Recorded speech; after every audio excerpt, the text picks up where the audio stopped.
ဂျိုရီအကြောင်းနက်ခတ်တွေအကြောင်းကိုလူတွေဘာလို့သိဖို့လိုအပ်တာလဲဂျိုရီဟာတနေရာထဲမှာအတီတကြားနေထိုင်လို့မရှိပါဘူးခေါင်းခင်ပေါ်မှာတနေရာနဲ့တနေရာရွှေ့ရှားသွားလာနေတဲ့သဘောရှိပါတယ်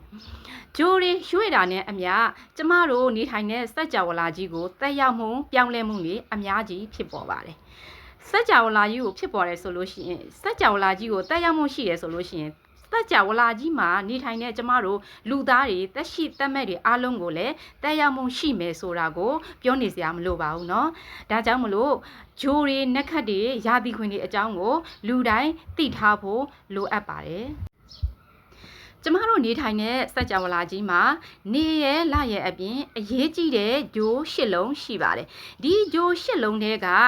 ဂျိုး၅လုံးဟာဆိုလို့ရှိရင်နေအဖွဲ့အစည်းနဲ့လည်းအနည်းဆုံးမှရှိတယ်လူတွေပေါ်မှာလည်းတက်ရောက်မှုအများဆုံးဖြစ်တယ်ရွှေ့လျားမုံလည်း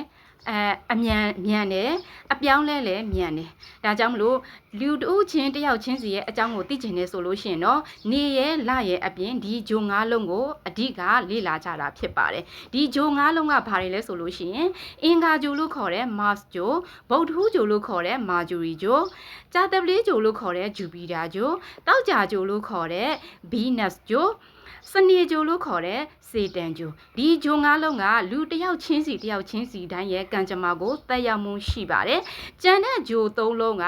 Neptune, Uranus, Pluto ဒီဂျို၃လုံးကရွှေ့လျားတာလဲအရန်နှေးတာမို့လို့တယောက်ချင်းစီအပေါ်မှာတက်ရောက်မှုမမြန်နိုင်ဘူး။ဒါသူကလူစုလူဝေနဲ့ပြောင်းလဲနိုင်တယ်နိုင်ငံအလိုက်တိုင်းပြည်အလိုက်ကဘာအလိုက်စัจ java လာအလိုက်ထီတောင်မှပြောင်းလဲမှုပြင်းထန်တဲ့ဂျိုသုံးလုံးဖြစ်ပါတယ်เนาะဆိုတော့နောက်ရက်မှာနေနဲ့လအကြောင်းကိုတင်ပြပေးသွားမှာဖြစ်ပါတယ်ကျေးဇူးတင်ပါတယ်เนาะနောက်ဗီဒီယိုမှာထပ်တွေ့ကြရအောင်